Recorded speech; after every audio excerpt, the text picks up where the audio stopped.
Folks, Black Star Network is here. Hold no punches. I'm real revolutionary right now. Support this man, Black Media. He makes sure that our stories are told.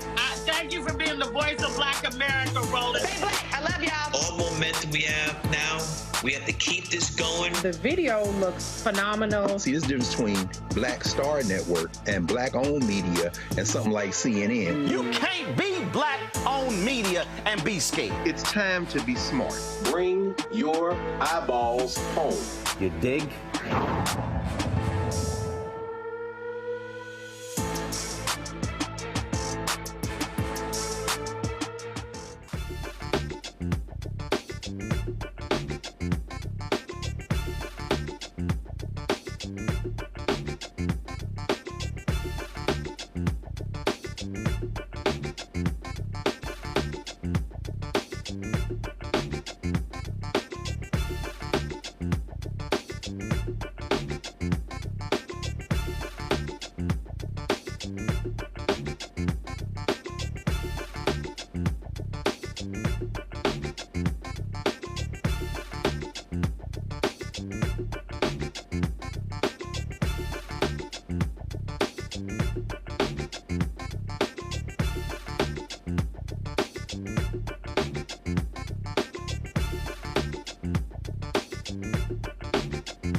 Today is Thursday, May 30th, 2024. Coming up on Roland Martin Unfiltered, streaming live on the Black Star Network.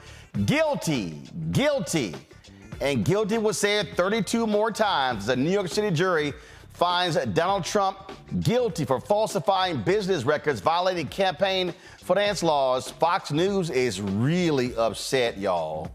We'll break it all down for you.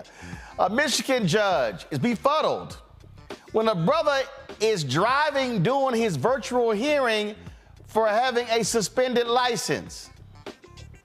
That boy dumb. We'll show y'all the video.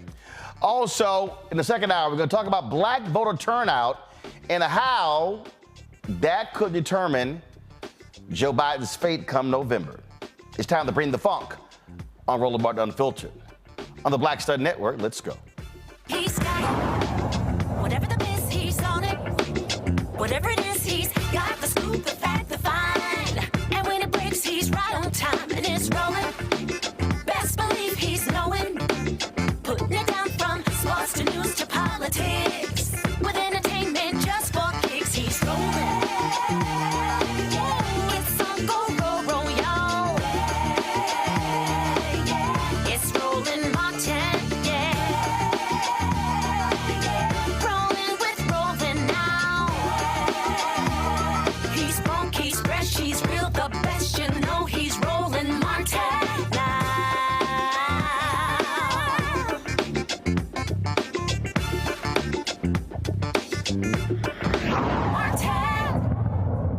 4 years, Donald Trump has gotten away with all of his law breaking.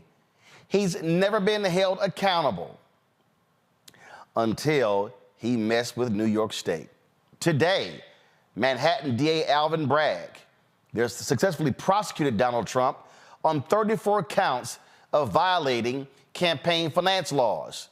He was trying to hide hush money payments to porn star Stormy Daniels, who he cheated on with his wife after she had a baby. Here are all of the counts. There were 34 counts, and that jury read guilty 34 different times. A panel of 7 men and 5 women were unanimous in convicting Donald Trump of those payments. They believed his ex-lawyer, Michael Cohen, who testified that Trump ordered him to hide those payments. He will be sentenced on July 11th, but will remain free. Michael Sozan, a senior fellow at the Center for American Progress Action Fund, joins us right now. Also, my panel, Reese Colbert, host of the Reese Colbert Show out of Sirius XM Radio out of D.C., Dr. Greg Carr, Department of Afro-American Studies, Howard University, also out of D.C., Lauren Victoria Burke, Black Press USA out of Arlington, Virginia. We'll be joined shortly by attorney Scott Bolden, a regular legal analyst on our show as well. This was quite the interesting day here, Mike. And of course, Trump never held accountable for his actions. Today, he is now a convicted felon. That's right. Thanks for having me on, Roland. I mean, that I think is the big headline here. This is a huge day for accountability and the rule of law. I mean, we are a nation where no one is supposed to be above the law, not even a former president. And as you said, these were unanimous verdicts, guilty on all 34 counts. This was a case that some people said from the beginning was going to be too tough to prove, but I think that the DA's team did an excellent job. Donald Trump had every opportunity to present his case. The judge was fair-minded. Trump tried to bend the rules along the way and was found in violation of a gag order 10 different times. He could have taken the stand if he wanted to set the record straight, as he says. He's still saying it's rigged. But this is a big day. It's a sober day as well. It's not really a cause for celebration. I mean, this is the first time that a president or a former president has been convicted of crimes. But this is a big day for accountability in this country and for this democracy. Well, the thing that jumps out at me, again, the sign above the Supreme Court says equal justice under law. And the reality is this here. Republicans, they don't believe that. They have defended this man. I mean, I was driving in, listening to Sirius XM Radio, and oh Lord, the Fox News. There wasn't a single person on Fox News who was presenting a fair and balanced perspective on this. It was all kissing up to Trump. Janine Pirro, she said, I've been in this system 32 years, and I'm just so disillusioned today. Really? Really? It was clear. First of all, I got to keep reminding people, Michael Cohen was prosecuted by the Trump Department of Justice for the same crimes. His lawyer. So to act like, oh, that was good, but prosecuting him is bad, that's crazy. Yep, that's right. And I was tuned into Fox News a little bit after the verdict as well. As I was going through the various channels, and you're right, they're already trying to reaffirm what Trump is saying, that this is a rigged system, that this was a rigged trial from the beginning, and that, as always, they're saying that this was coordinated somehow with Joe Biden, and that this is in some ways Joe Biden trying to interfere with the election that he allegedly feels he's going to lose. So he's got to resort to these tactics. But there's no evidence for any of that. We see right through that. And so it's another example of how so many people in this country live in two media ecosystems, and they can look at the same set of facts and reach wildly different conclusions. But I think that the majority of Americans, especially those who haven't chosen a side, who are open to facts and law and fairness and justice, are going to see this verdict. And I think many of them are going to have a real problem supporting Donald Trump, voting for Donald Trump in the November election. This is just a real watershed moment. And I think and I hope that for the good of democracy, that Americans are going to take a really good look at this verdict. Reese, I could not help but laugh when I saw a poor little Megyn Kelly. She sent this tweet out after the verdict. Go to my iPad, Henry. Guilty on all counts. The country is disgraced. Alvin Bragg should be disbarred. They will rue the day they unleash this lawfare to corrupt a presidential election. No, y'all will rue the day when you support a person for president who broke the law before he was elected, broke the law while he was president, broke the law afterwards. Yeah, first of all, this conviction means that, in a sense, the 2016 election was stolen, because this relates to essentially what amounts to election fraud. And people knew that he was out there screwing porn stars while his wife was pregnant. His ass probably wouldn't have won. Okay, he wasn't that good of a candidate. All right, and so the whole notion that this is some sort of injustice, as it relates to this election, when they had 20 crazy motherfuckers who have the same positions as Donald Trump running for president, including governors, former governors, senators, and all kinds of shit. They could have picked any one of them, and he was on trial. He was indicted during the entire campaign season. They could have picked any one of them.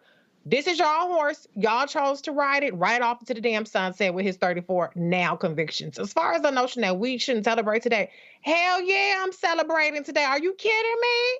For what? You have a powerful, wealthy, questionably wealthy white man who is being held to the same system that he has celebrated and he has perpetuated in terms of one of his first orders of business was getting Jeff Sessions to increase the penalties for things like weed. Hell yeah, I'm celebrating. The same motherfucker that took out a full-page ad to call for the death penalty for teenagers who were wrongfully accused, the exonerated 5. Hell yeah, I'm celebrating. I don't know if you're going to go to jail, probably not, but today is a day to celebrate for me. Lauren Victoria Burke, again, when you look at this case, you saw all these Republicans going to that courtroom, sucking up to Trump, dressed alike, looking like they were pledging Trump fraternity at Trump University. They all had to be hazed into doing that, defending him. And it's just, I mean, again, you listen to the whining and complaining and you go, really? I thought y'all were the law and order crowd. Yeah, certainly they're law and order until, of course, law and order arrives at their door. I mean, it's understood that the justice system in this country is not equal. I will say, though, this is not my favorite case. This is not my favorite Trump case at all. The election interference case, in my view, is the best of the cases that have been presented. I wish these prosecutors had organized this a little bit differently because I actually thought this was the weakest case. So I guess I sit here surprised that he was. But you say organized, but the election interference, that's Georgia. That's a Georgia state case. This was a New York state case. Then you have the federal. So the reality is you can't organize state and federal cases. Perhaps not, but when you're dealing with a former president of the United States and you understand that that's an unprecedented situation in American history, it might be wise to pick your cases and pick the order of the cases in a way that represents those facts and this historic moment. It is a huge moment, to say the least. And it will be interesting to see what the polls reflect from this. It will not surprise me if he benefits in some way from this, because we have seen the fact that his side really doesn't care about these types of things. And so where does that land in terms of what happens at sentencing, which happens right before the Republican convention? His side, of course, is making him the avatar of injustice, whether we agree with it or not. That's what they're doing. They're making him the avatar of injustice. And I'm uncomfortable, frankly, with, and as somebody who grew up in New York and can remember Donald Trump when I was like in high school, he's been around for a long time. And I understand that this case is very specific to the Stormy Daniels situation. But when I read the individual accounts about invoices and very, very interesting things that I suspect that Alvin Bragg has not brought up before. Of course, Alvin Bragg hasn't been in office for very long. But I would say that of all of the cases, this to me was sort of the most, I wouldn't use the word frivolous. These things are against the law, and the law is what it is. But I'm uncomfortable because I do see a pattern, a growing pattern of using our legal system as a political device, as we saw with Marilyn Mosby, and I think we saw it with Andrew Gillum as well. All of a sudden, Andrew Gillum is being brought up on charges. So there's a little tit for tat going on here, whether we agree with this verdict or this set of verdicts or not, that I think gets us in sort of a dangerous back and forth in our politics, which are already extremely contentious. But Greg, here's the deal. You've always had you've always had politicians that have actually been tried for a variety of reasons. Right now, Senator Robert Menendez is on trial in New Jersey. There have been mayors, county commissioners. Hell, I spent 6 years in Chicago, and damn near everybody there is on trial. The reality is this here. It should never matter if you're running for president. If you broke the law and the DA brings it up and then you go to trial, then guess what? That's why you actually go to trial. Now, you can disagree with it after the fact. We can look at it and look, for instance, we can say, okay, Marilyn Mosby, you convicted her for accessing her own money. In this case, he was deliberately trying to hide the payments. And again, this is what still jumps out at me. His own Department of Justice prosecuted his own lawyer for the exact same thing. Now, had his DOJ said they're not going to prosecute Michael Cohen for what he did in this case, okay, now I hear your argument. But they did. It just came back on him. It's true. I have to agree with Lauren, though. I mean, African people in this country, in the United States, are so hardwired to not expect, to understand how the law works. In other words, it's not about what's right and what's wrong. It's about power. It's about influence. It's about wealth. That when something like this happens, which is basically an open and shut case, hell, if I was Trump's lawyers, I'd have told him to take the stand. Why? Because basically a campaign, a rally going on in the courtroom. When we see something like this, there is a moment of emotional catharsis. I was laughing. Madison McFerrin, Bobby McFerrin's daughter, who's a musician in her own right, recorded a nice little song, and people are laughing about it, and it's wonderful, right? But let's be clear. These are E-class felonies. There's his first-time offender, nonviolent, white-collar crime, paper crime. The judge, Mershon, is not going to lock this guy up. We going to put a Secret Service detail on the floor with him? I mean, he was a sitting president at the time. We're talking about a situation where, and Joe Biden tweeted this out after the verdict. He says, one way to get rid of this guy, it's going to be at the ballot box.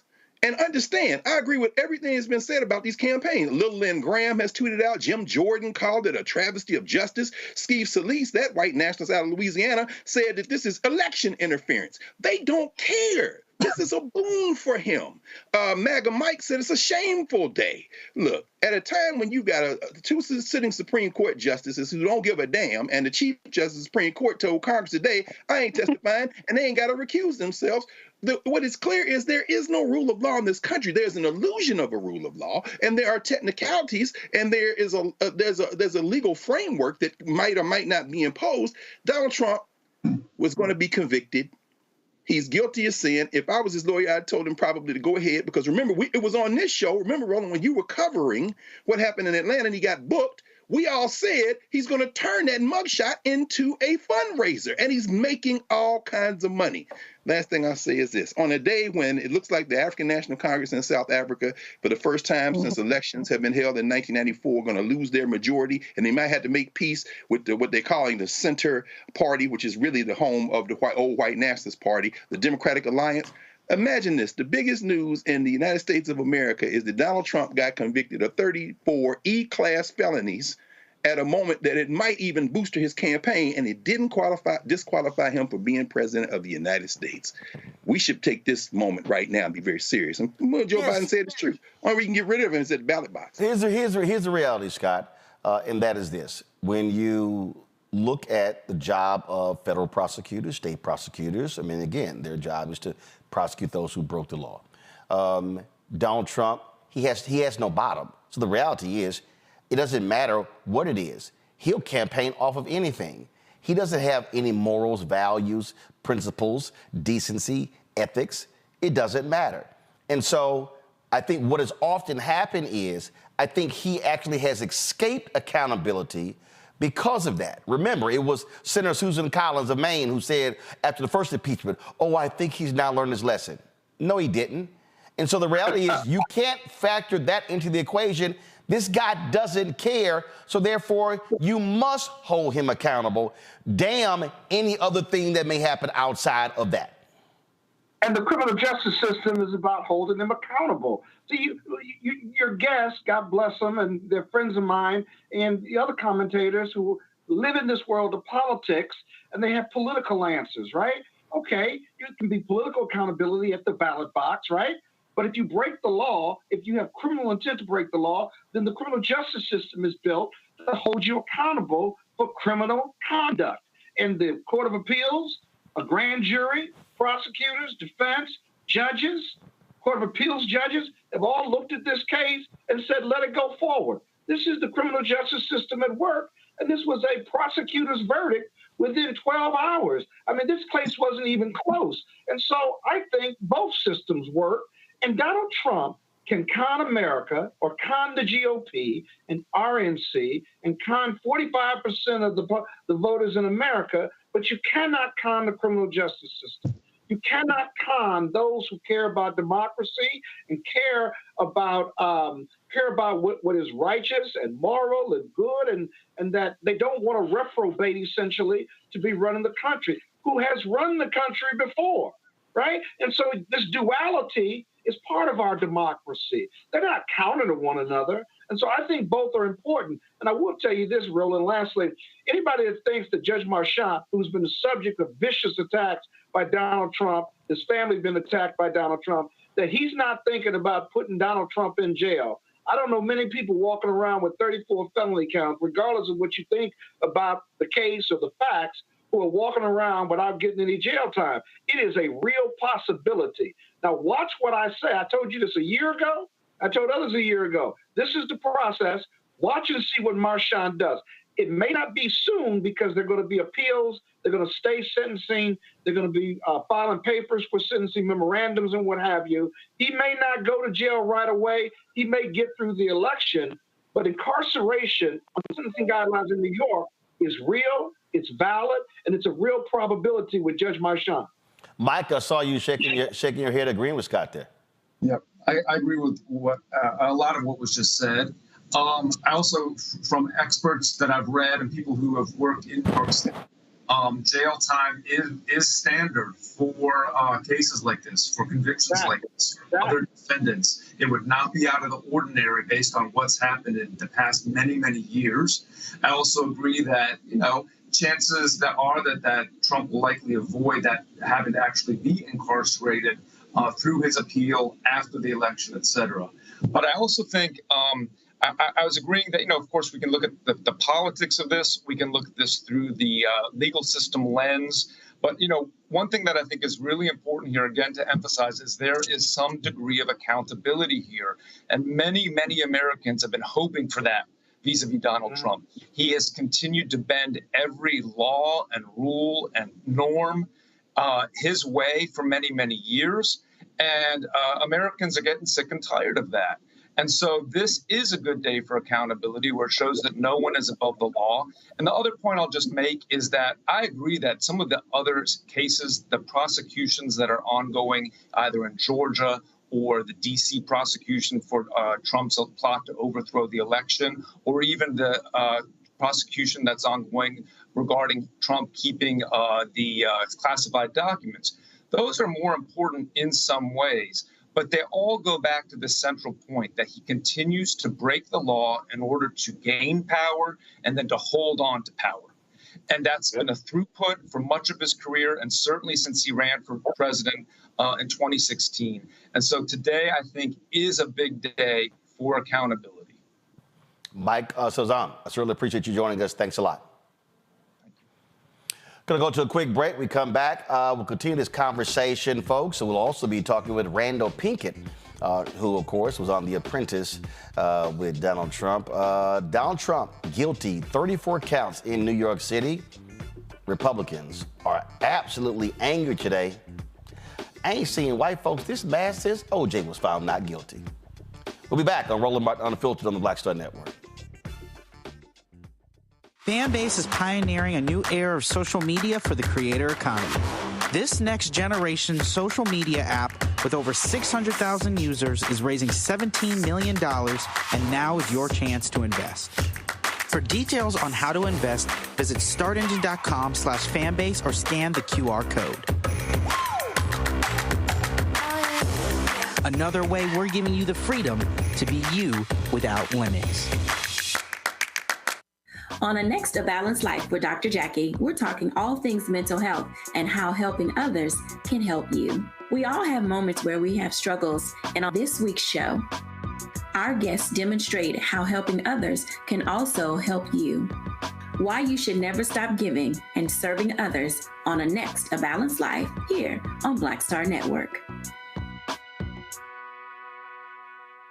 Hello, I'm Jamia Pugh. I am from Coatesville, Pennsylvania, just an hour right outside of Philadelphia. My name is Jasmine Pugh. I'm also from Coatesville, Pennsylvania. You are watching Roland Martin Unfiltered. Stay right here.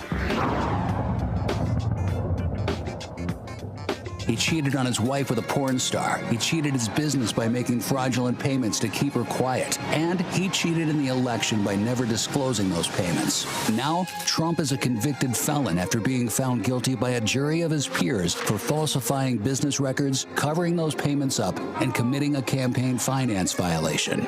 Donald Trump, cheater, felon, unfit to be president. Republican Accountability PAC is responsible for the content of this advertising.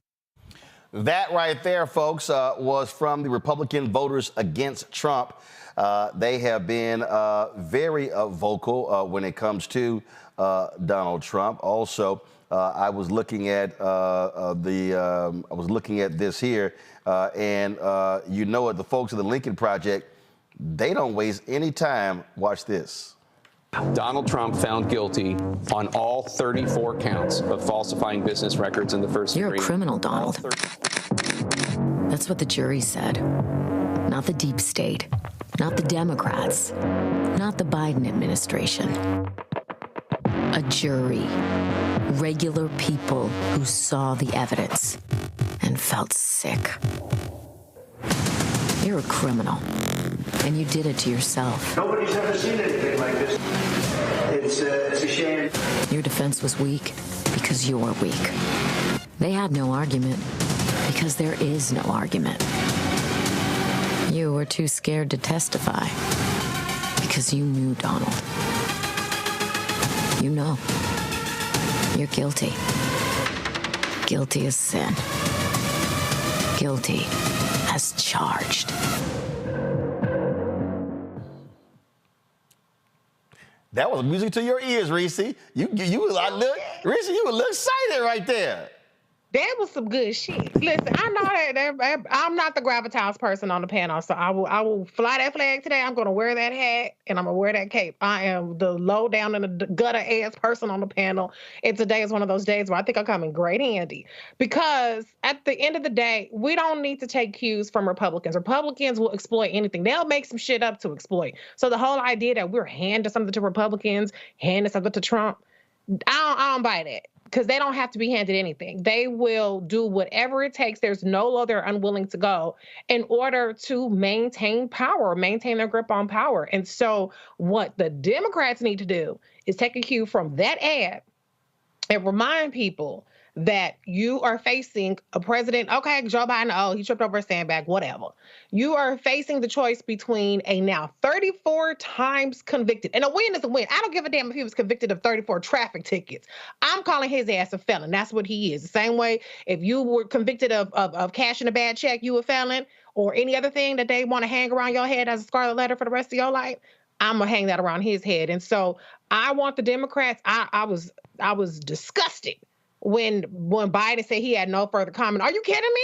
This person is almost kicking your ass in many battleground polls, and he just got convicted of 34 counts. They need to be matching the energy. As much as the Republicans are going to try to leverage this and make him out to be some sort of martyr and some sort of victim, then you need to be reminding people of any kind of sense, which I do think outnumber the Republican voters. It's just that people don't vote, that you are looking at a 34-time convicted, now 50-something more additional indictments that he's facing, twice impeached president, who, by the way, when he was president, 500,000 people died of COVID under his watch and all kind of shit that went wrong. That's the kind of thing that you need to be hammering home. This is not a normal election. To treat Donald Trump as a normal opponent, as just another old guy who you may like a little bit more, is malpractice. So I hope that they don't be scared like they always are with this. I hope that people don't try to, shy away from this and think that it's going to speak for itself. You have to drive this point home. The same way on the other side, they're going to drive it home that he's innocent and he's a victim. I know this is AI, but this is another video that was on the Lincoln Project's page.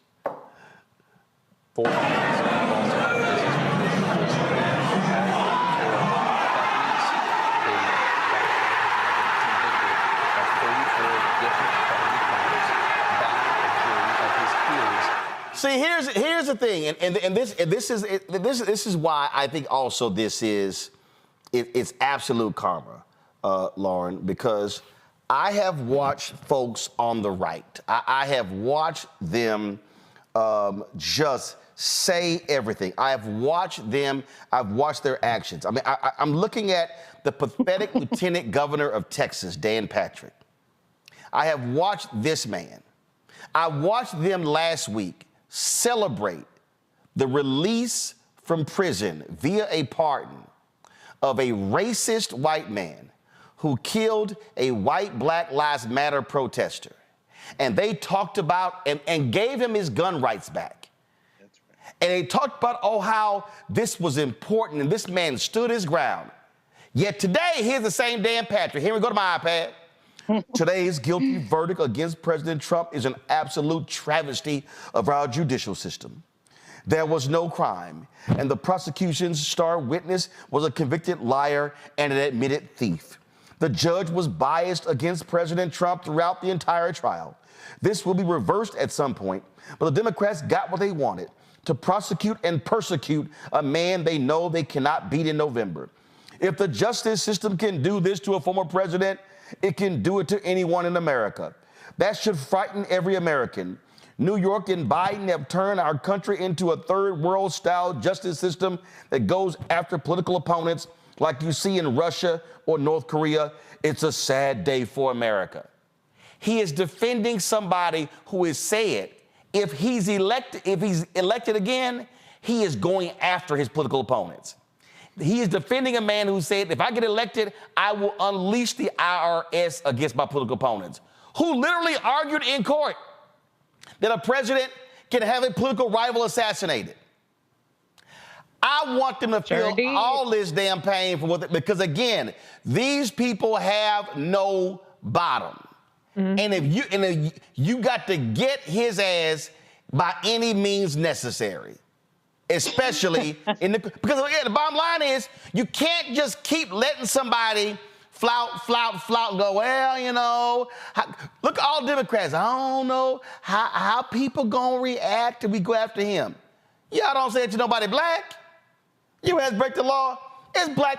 Who's the brother? Sat in Rikers Island for 3 damn years, accused of stealing a backpack, and they got Haley Browder. Right. So I don't give a damn about this punk ass getting convicted. You go after fools like this because you know what? They ain't got no problem going after other people. Yeah, I mean, the double standard and hypocrisy is not breaking news. I mean, we've known that the entire time. They don't apply the rules to themselves. We understand that.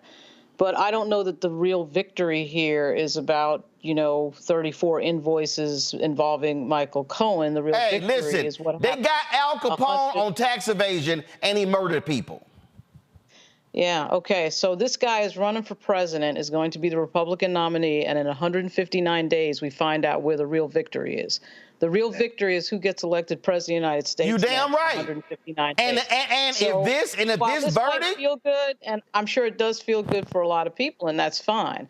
By the letter of the law, what Alvin Bragg has done here is accurate. I'm not arguing that. What I'm saying is, there's 2 things. One is the obviously more serious case is the election interference case, where we had a bunch of lunatics show up at the United States Capitol in an effort to block the certification of a presidential election. Okay, but Lauren, that's the more serious. But Lauren, that's the more serious case. Obviously, that's the more important case. If you read the counts, if you read the 34 counts, when is that going? But here's the deal, though. Okay, that's the more important trial. Great. I'm glad. But here's Lauren, here's what I'm confused. What I'm saying is, no, hold on, wait. Hold on one second. I gotta ask you this question. You say that's the more serious deal. Here's the reality.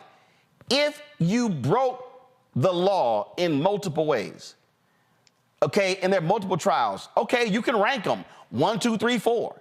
You can say the Letitia James case wasn't that big of a deal.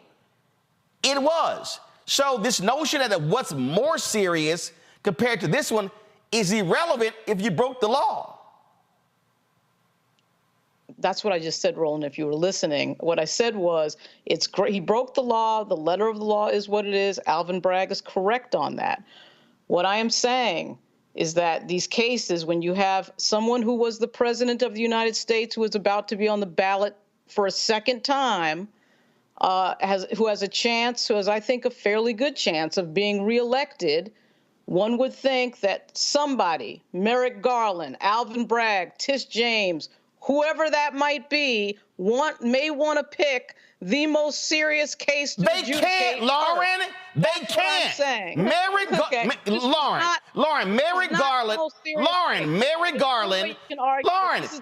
Garland is the Attorney General of the United States. He has no authority over Fonnie Willis.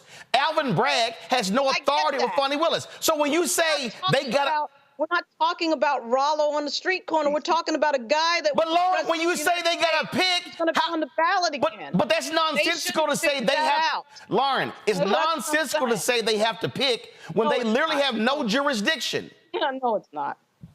Okay. Do you think that these people don't coordinate? Do you think that you think Tish James and Alvin Bragg don't talk to each other? They literally have no jurisdiction. None.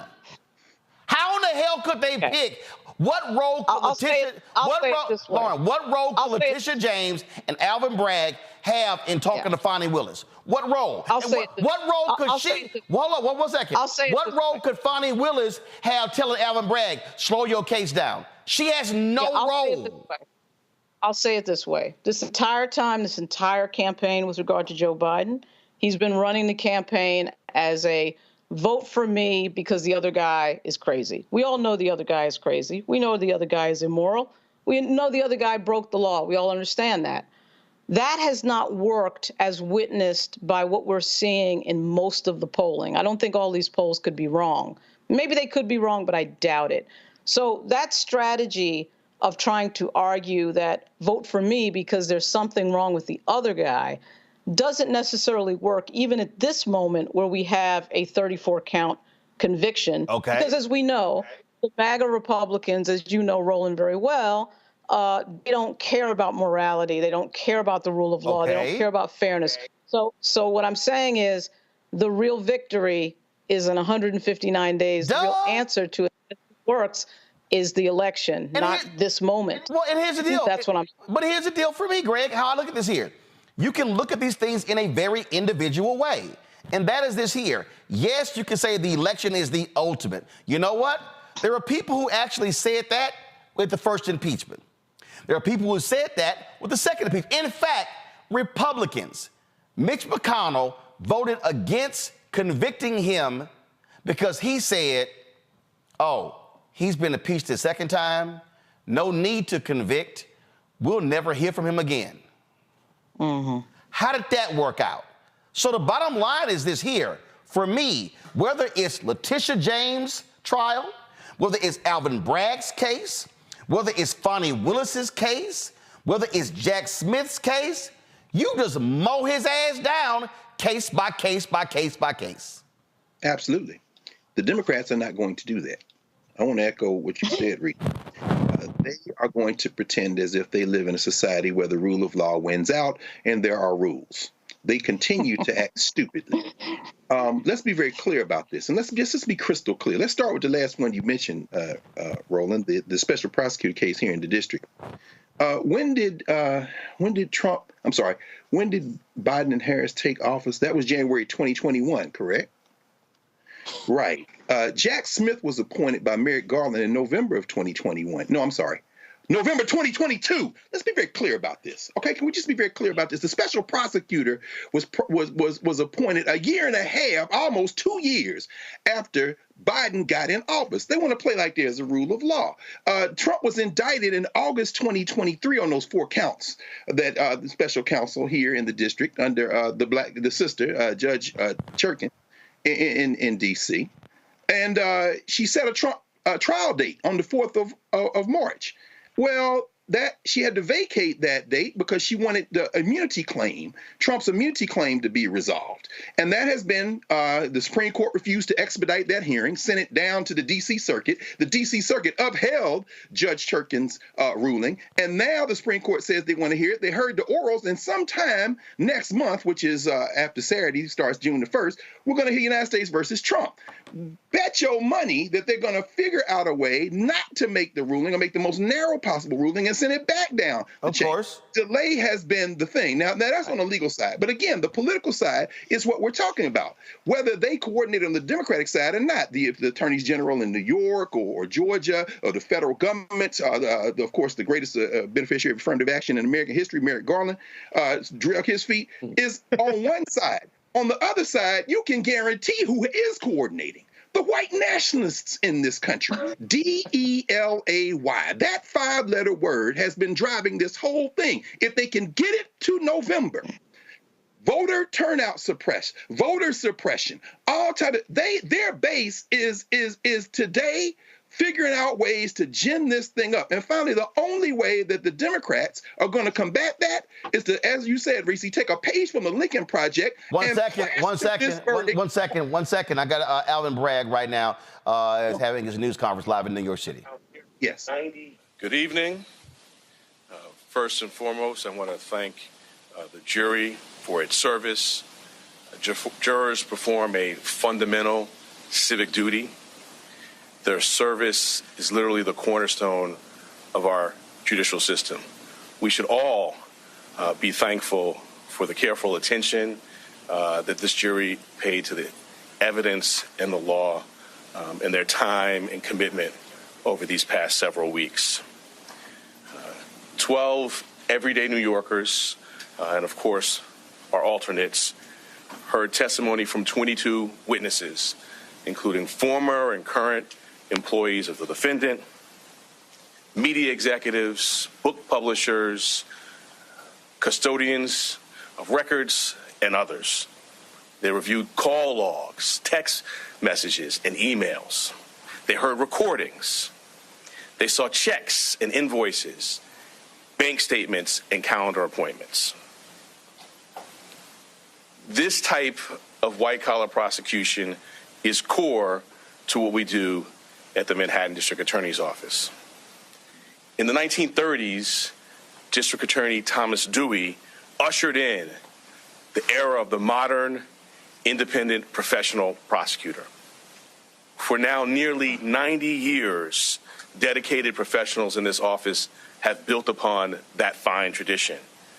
A major part of our practice during that nearly 90 years has been public integrity work, including cases involving jurists, local and state electeds, public servants, and others.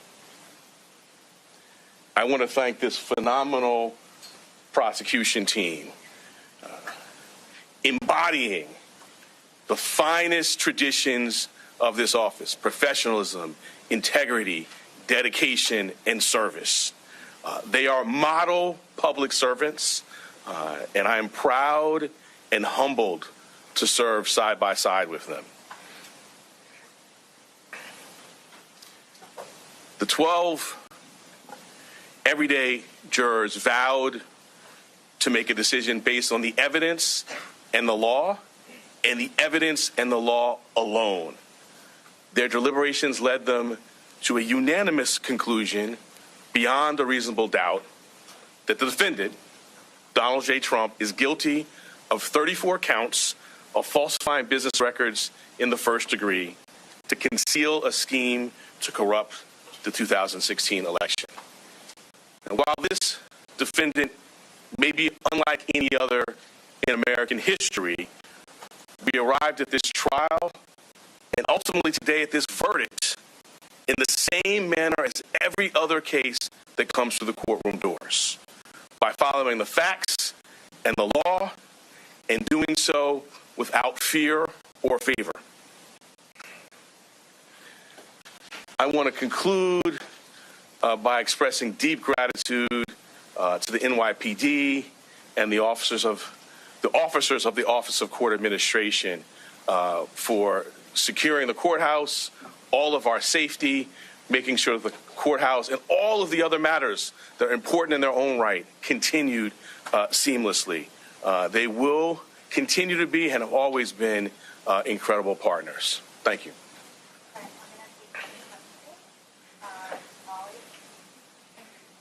And do you plan to request a prison sentence for this conviction? Do you think that Donald Trump's multiple violations of the gag order that was in place should factor into that request at all? The judge scheduled a sentencing for July 11th. We will speak in court in that time. He also set a motion schedule.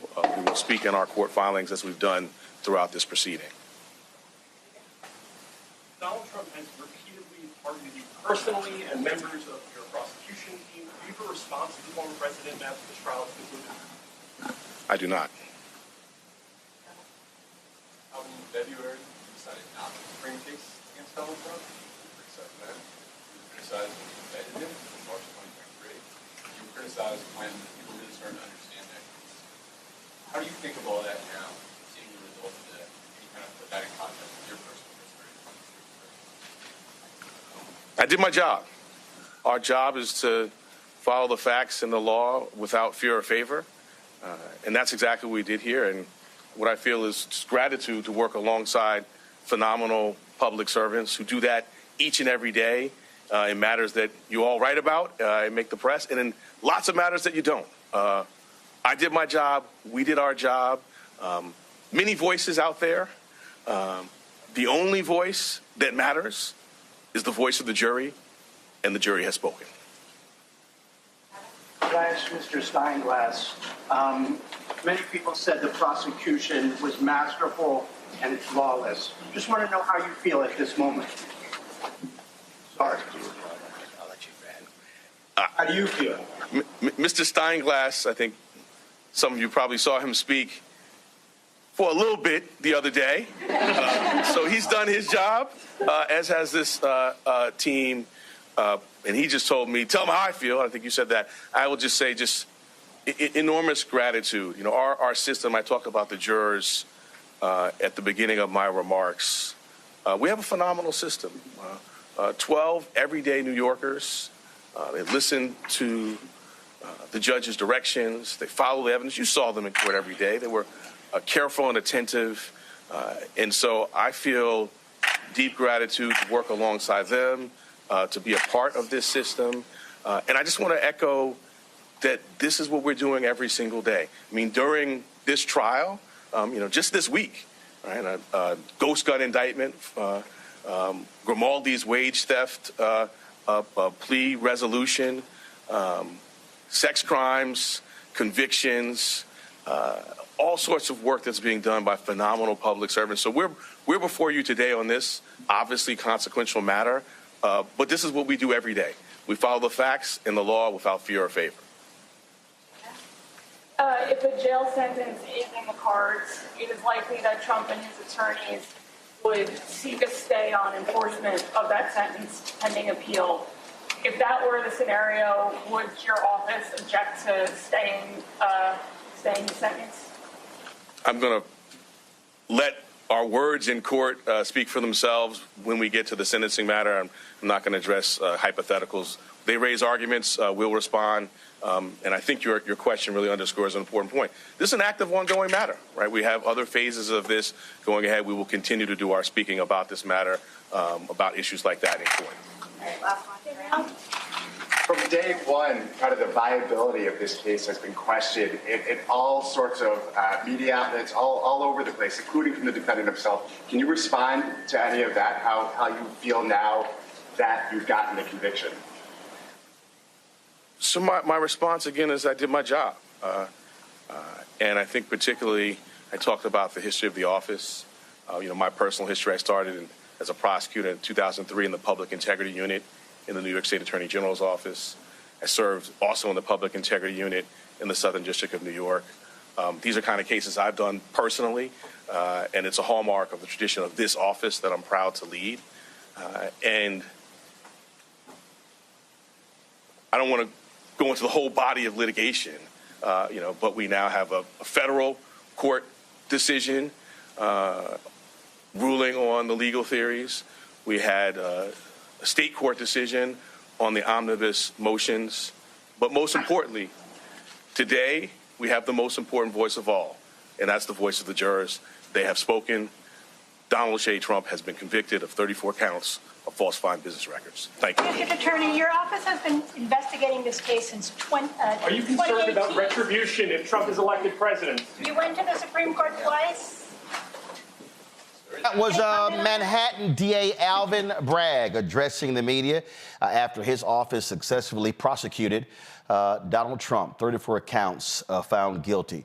Folks, we were going to talk to Randall Pinkett, of course. He was on The Apprentice about the producer of The Apprentice coming out today, announcing that his NDA was up, and he talked about Donald Trump using the N-word. Let's go to Randall right now. Randall, that was, of course, what before this jury came out with the verdict. Just got to get your thoughts on what happened today in New York. I was surprised that they came back the guilty verdict, and not because I didn't think that the case had merits. I absolutely did think that the case had merits, but I also knew that this was one of the more difficult cases from among the multitude of cases that have been filed against Donald. The ability to show intent, to demonstrate the falsification of the records. We all know Michael Cohen's testimony had its challenges, but I got to say, as Alvin Bragg said, kudos to the jury. They were able to filter through the defense, get to the truth, and make a very strong statement about the integrity of our justice system, even when a former president who's running for re-election is the defendant sitting in the courtroom. So it's a sad day for America, but I have to say, Donald is not above the law. He would like to think he's above the law, but today the message is clear. Donald, you are not above the law. You know, one of the things that I alluded to earlier, Randall, how this man has abused small business owners. people who did business with him, and then he refused to pay them, told them, oh, you can sue me, I'll run you into the ground, paid pennies on the dollar. His voters didn't care about that when he ran in 2016. He has said, I could shoot somebody on the Fifth Avenue and it doesn't matter. And they proved time and time again. And I think what has happened is, I believe that other people, as a result of that, have said, you know what, there's something we really can do because it's not going to matter. This to me is where I believe the law is totally different. This to me is where it's, as you heard Alvin Bragg say, no fear, no favor. Bottom line is, if you broke the law, we prosecute you. We can't think about, this may get his people excited. This may get them fired up. Frankly, if you're a prosecutor, you can't be thinking about, what President Biden is going to think. Bottom line is, that guy did it, and you go after them and you hold them accountable. No, you're absolutely right. I mean, flip that on its head. I mean, jurors weren't afraid of riots when Michael Brown's murderers were acquitted. I mean, the job of the jury is to focus on the evidence and focus on the facts. And that's exactly what they did. You know, Trump has long behaved in a way that was in many ways disrespectful to the office of the presidency, to the laws of our country. And we don't even have to go back to the way he treated the exonerated five, how he, looked down his nose at housing discrimination cases. I mean, the list just goes on and on and on. And that fed a narrative, I think, in Donald's mind and in his behavior that I can do whatever the heck I want to do. Today was the opposite. Today was arguably the first sign that our institutions were willing to stand on the law and say back to Donald, you do the crime, you do the time. And now I'm hearing the legal experts say that because he's a first-time offender, that he probably isn't going to do jail time. I hope he does jail time. And I hope they send him to Rikers, because despite the supposed white-collar nature of the crime, I believe we have to hold public servants to a higher standard. And when you're the president of the United States, or at the time running to become the president of the United States, this is put into proper context, you're held to a higher standard, which means I'm hoping the judge factors that into the sentencing guidelines. The point I think that you made there, I believe, was incredibly salient. And that is, you keep doing shit because you've never been held accountable. And you look at everything. The brazen lying about his money, and the New York media loved it. They kept pumping him up. NBC held him up as this guru of business, and it was all a fraud. We know he didn't have all the money, and they created this whole persona, The Apprentice. And then he does whatever. He lies, he cheats, he calls people, says, I'm John Barron, a PR person. He does those.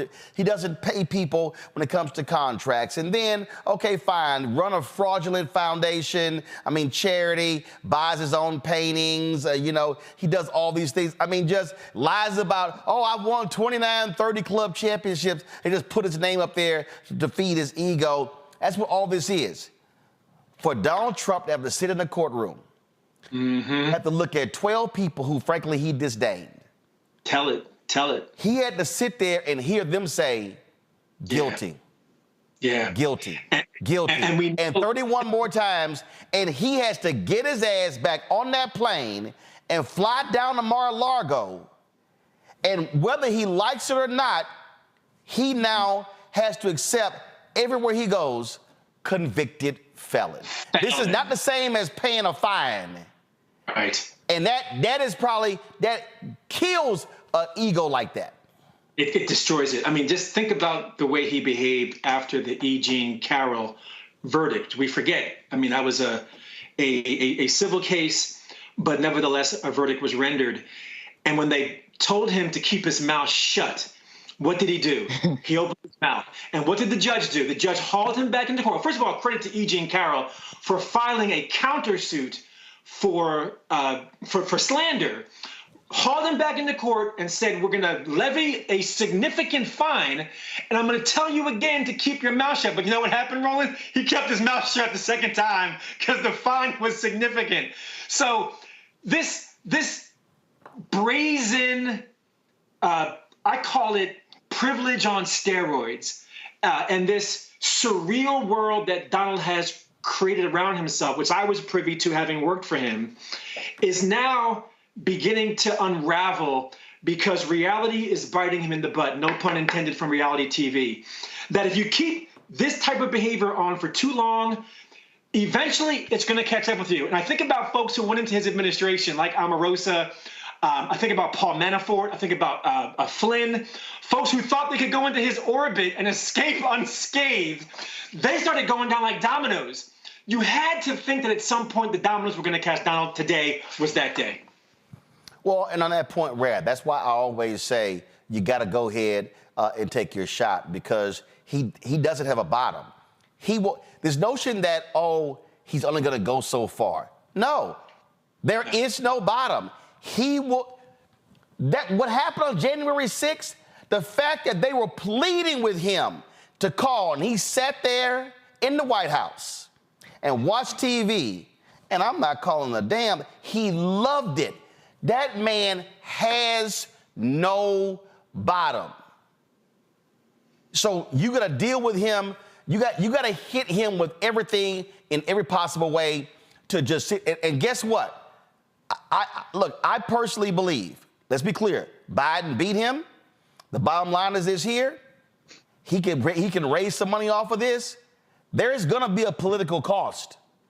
There's going to be a political cost, I believe, to this being a guilty verdict, and if we have one of these other cases actually go to trial before November. Yeah, no, I agree. I mean, this bodes extraordinarily devastating for what lies ahead for Donald. Again, I thought this was the hardest of the cases. I agree with one of your earlier panelists that the election fraud case is the strongest. They've got him on tape. He was again brazen in his approach. That if they can find him guilty on these charges, and I don't know if any of these other cases are going to make it by the time of the election, he has a very long and difficult road ahead. And the polls have shown that there is a segment of the electorate that has gone on record to say, if he's convicted, it would change my opinion of whether or not I should vote for him. Now, how much that's going to affect the polls, we'll have to wait and see. Right. But the point is this: it is now a slippery slope. It was a slope before, but now it's slippery because now the dominoes are beginning to unfold. And if another case somehow finds the light of day before the election, yeah, you got a problem, Donald Trump. You got a big, big problem. I do have to ask you this here. Former Apprentice producer Bill Pruitt came out today and announced, he said that his NDA expired after 20 years. And he said that in Trump talking about Kwame Jackson winning The Apprentice, he used the N-word. This is from the Vox story right here.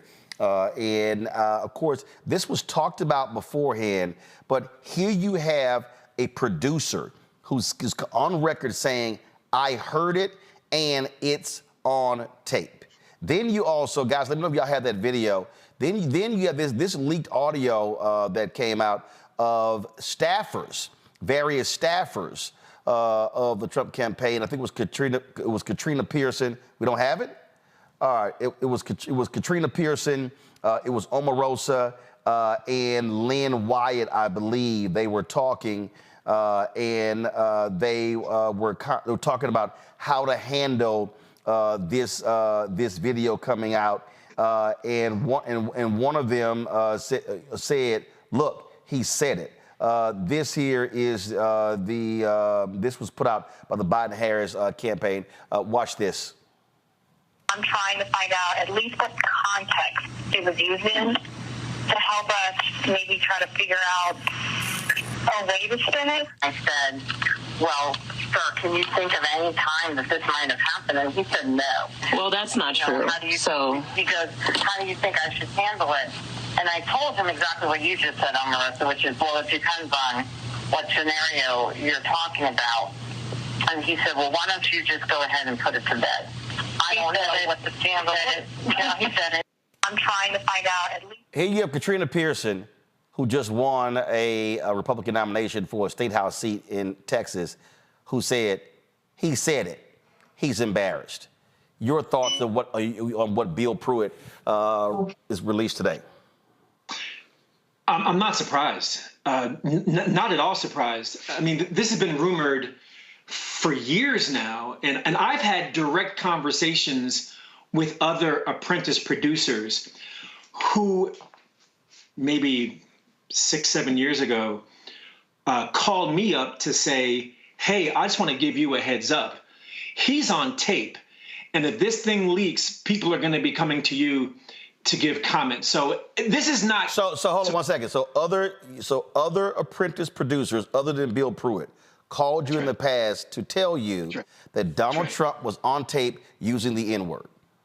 Yes, they said the tapes exist. Don't know if they'll see the light of day because they were under the control of Mark Burnett Productions. But as a courtesy to me, they're like, if you are wondering whether or not those tapes exist, they exist. So again, no surprise. And even when I think about my finale from The Apprentice, and you know this story as well as anyone, some of your listeners may not recall, you know, there were 7 seasons of The Apprentice. There were 3 before me, because I was season 4, and there were 3 after me. The first 3 winners were white. Season 4, first only black winner, you're looking at him. Season 5, 6, and 7, all white winners. I'm the only winner across all 7 that he asked to share the title. Now, putting that out of context with what Bill Pruitt has shared, it begs the question, well, why would he do that? If I give Donald the benefit of the doubt, I say, well, that was racially insensitive, Donald. But I don't give him benefit of the doubt. So I say it's racist. Well, people say, well, where's your evidence? Well, now Bill Pruitt comes forward and says, well, season 1, Kwame Jackson and Bill Rancic, you had another white and a black in the finale. What does Donald say? Well, here's the receipts. We don't want to see an N-word win The Apprentice. Well, how will America react if an N-word wins The Apprentice? Which completely explains why when Randall Pinkett emerges in season 4 as the objective winner who he can't deny, he then says, well, how can I undermine the victory? Because I can't not have Randall win. The dude's undefeated. He has the best team record. Everyone here is voting for Randall to win. So what do? Ask him to share the title with the white runner-up. I was insulted then. I'm insulted now. And for all those who said, oh, Randall, you're a sore winner, you should have shared. Really? Listen to what Bill Pruitt said after his NDA expired. Bill Pruitt only had the seeds that were planted in season 1 that then germinated for season 4 when I was in the finale. That's what I say. Well, some people are saying, well, that's old news has come out. I think Trump released a statement saying Mark Burnett says the tapes don't exist. Well, now he's going to have to answer to one of his former producers who say the tapes do exist. Yeah. And I give Bill credit because there's a lot of people in the apprentice circles who are definitely afraid of speaking out against Donald. You'll recall I did a press conference when Donald announced his candidacy for president and recruited, or I should say tried to recruit, other former apprentice contestants to stand with me in denouncing his candidacy. And only 7 of us, only 6 were willing to stand with me. Kwame Jackson, Tara Dowdell, Marshawn Evans, Surya Yalamanchili, and James Son, and then Brother Kevin were the only folks who had the courage to stand up and denounce Donald's candidacy. Again, history will prove that that was the right thing to do because there's never a wrong time to do the right thing. Randall Pinkett, I appreciate it, Frat. Thanks a lot. Thank you, Frat. 06. 06. All right, folks, go to my iPad here. This is the statement from the Biden campaign regarding the use of the N-word. No one is surprised that Donald Trump, who entered public life by falsely accusing black men of murder and entered political life, spreading lies about the first black president, reportedly used the N-word to casually denigrate a successful black man. Anyone notice a pattern? Donald Trump is exactly who black voters know him to be, a textbook racist who disrespects and attacks the black community every chance he gets, and the most ignorant man to ever run for president. It's why black voters kicked him out of the White House in 2020, and it's why they'll make him a loser a second time this November. Greg, I'm gonna go back to you. The thing that is interesting to me is how after the mugshot in Georgia, and then this case here, and all these Republicans, oh my God, he's a political prisoner. They were just sitting here, just going with all of that as if we should all just feel sorry for him. And in fact, let me see if I can find it. I think Molly Beck. Did somebody was this? I think this is what the Trump campaign is already posted right here. I'm a political prisoner, trying to claim political prisoner. Well, first of all, you're not in prison, so I guess he's projecting, knowing what may very well happen to him. But this is the victim game that they play, and I just think look, you go after him. He cannot slide. And I think one of the reasons why we're here right now is frankly because a lot of Republicans, they actually just thought, oh, yeah, he's going to go away. He's going to go away. And no doubt to me, there are Republicans right now in the Senate who are regretting, why in the hell did I not vote to convict his ass? And he is still running. So I hope he burns their entire party down. I hope he takes all of them to hell and back, and then back to hell. Yeah, well, I mean, that's certainly an aspiration, and I would share that. I don't know that any of them would change their vote, because they're going to hold their nose, get their tax breaks renewed. You made this point the other night. The people who own them, the Elon Musks of the world and the billionaires who convened at Mar-a-Lago about a month ago, they have an objective. They can hold their nose when it comes to racism and inequality. Hell, they've been doing it since Jamestown. But a statement that we saw, I would have made a few edits. I would have said that Trump is doing what all voters know. I would have taken it out of black. And then I would have said, perhaps in that last paragraph, that's why we will, led by black voters, defeat him in the fall. See, this is the problem. Yeah. Everything we talk about here in terms of democracy, the rule of law, that's very nice. It's very nice. But anyone who has studied more than 15 seconds of American history understands that's aspirational. So if we're going to talk about this seriously, and here I want to be very clear about this, set aside the legal arguments, because it's indefensible what Merrick Garland did and didn't do in terms of Jack Smith. We should have been here 2 years ago. But set all that aside. If you're going to talk about the politics of this is a very important day, because it gives us an opportunity again to seize upon that kind of visceral, emotional appeal and draw a bright line between those of us who stand with our common humanity, which means fairness, everything from health care and quality public education to a woman's right to control her body, all that stuff on one side, and the damn Ku Klux Klan on the other side. What they keep doing is mistaking the rhetoric. So I'm saying you got to go beyond just appealing to black voters, although you have to do that.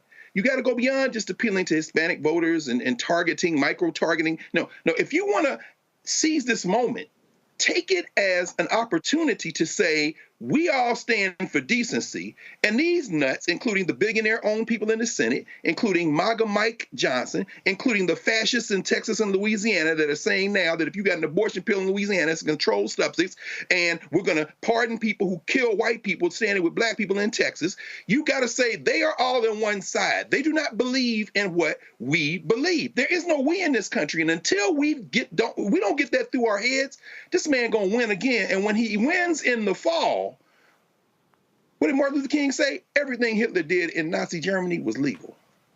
If you want, I'm not willing to bet my life and our lives on the aspirational fantasy. At this point, when they go low, we eviscerate them. Exactly what you're saying. And I'm not sure they've gotten that message just yet. Absolutely. This was outside of Trump International Hotel in New York City today. Somebody took to the chalk. Guilty, all 34 counts. Thank you, jurors. I wonder how long they're going to use a water hose to spray that off. Monique Presley, Attorney Jones is right now. Monique, your assessment of what happened today in the New York City courtroom. The jurors did what jurors do when the evidence is put in front of them. And let's be clear. There are other cases where jurors make decisions and we disagree.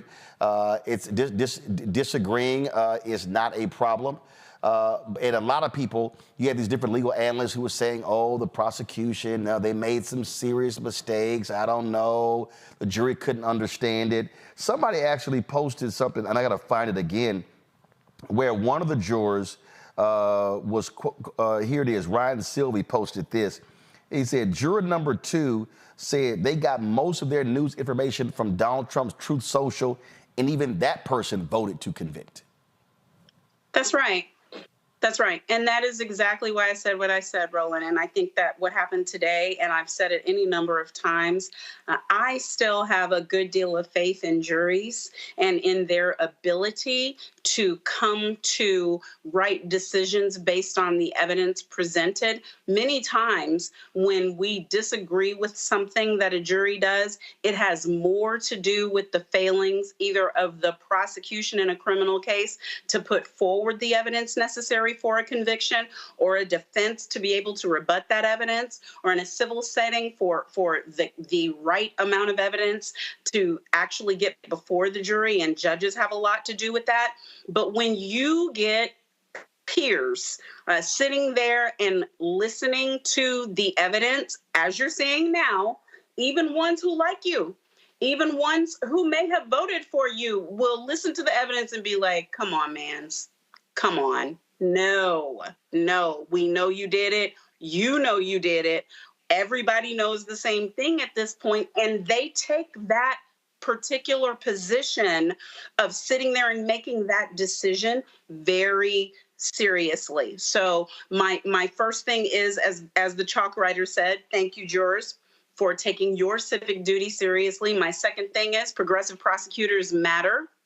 I'm still waiting for all of the expert analysts, for the legal analysts, for the political contributors who never tried a case in their life but call themselves legal analysts, for all the opinion and thought writers who said this is a misdemeanor case, it makes no sense to put it first. They're not going to be able to change the misdemeanors into felonies. What is Alvin Bragg thinking? He should have backed down and let Jack Smith go first. And even after all the other cases ended up bogged down in delays, in motions, in problems, they were still saying, I don't think he's going to be able to convert the misdemeanors into felonies. I mean, we heard everything you could think of that would doubt the decision making of this progressive prosecutor. But at the end of the day, we're 34 up on this one case, which seems to be the only case that is going to go before a jury to actually require Donald Trump to answer for the offenses with which he's been charged. So progressive prosecutors matter. I can't say that without saying, yeah, I've spent the past couple of weeks, 3 weeks, months, however long I've been working, trying to help Marilyn Mosby get justice. A progressive prosecutor. Tish James, progressive prosecutor. Fani Willis, progressive prosecutor. Kim Foxx, progressive prosecutor. And the attack against them is on purpose, because when you put that level of discretion in the hands of a man or woman who, without fear or favor, just as Alvin Bragg said in his press conference, when they are willing to try the cases that need to be tried and decline to prosecute the cases that need to be declined and revisit the cases that need to be revisited, those are the people you want in those positions. Because, yes, the system is weighted in the favor of the prosecutor. I'm not inconsistent in my messaging on that. Prosecutors win most of their cases for a reason, because they don't have to go to trial unless they want to, unless they got the evidence, unless they're sure about it. And that's what I thought about Alvin Bragg this whole time. I've been saying that for whenever since the grand jury returned the indictments. He'll take that case when he's ready. And he did, and here we are. Well, keep in mind, he originally dropped the case and picked it back up. Larry Sabato, Lauren, tweeted this out, said, hey, this is next week's cover of The New Yorker. I think that'll work. It's real interesting. Again, we're seeing the statements come in. Speaker Mike Johnson is calling this a travesty. I mean, all of these Republicans on Capitol Hill are just besides themselves, Lauren. I guess they're now criminal justice reform advocates, huh? Yeah, how about that? Yeah, I think, what Greg said about the aspirational nature of what our criminal justice system is kind of strikes me in this moment, because even though all these Republicans who talk so much about law and order, like you were just saying, Roland, are now putting out these statements that are anti-law and order. They've been saying, of course, the entire time that, of course, Manhattan and New York is a liberal jurisdiction, so he couldn't get justice. Of course, they tried to change the venue, on and on. So now suddenly they don't like law and order too much. But, I mean, I was thinking about what Dr. Carr said with regard to what we already know about this version of the Republican Party. And unfortunately, I think that this moment does not really change that calculus in terms of it adds another huge hulking fact to what we already knew about Donald Trump, which is he thinks he's above the law. He thinks he can get away with anything. And now that he's been held accountable, it'd be interesting to see what the answer is from the political standpoint, which is where I come from in these things. And I think that, it really kind of just adds on to the facts that we already knew about this person and about this version of the Republican Party, which I really think he's already decimated and already destroyed. We don't recognize this Republican Party at all from the Republican Party of about 30 years ago or so. This is an unrecognizable set of people that we're dealing with that don't believe in the rule of law, who say they believe in law enforcement, back the blue and all that, and then they watch their supporters attack police on Jan 6, and then all of a sudden that doesn't matter. So, I mean, the levels of hypocrisy are absurd.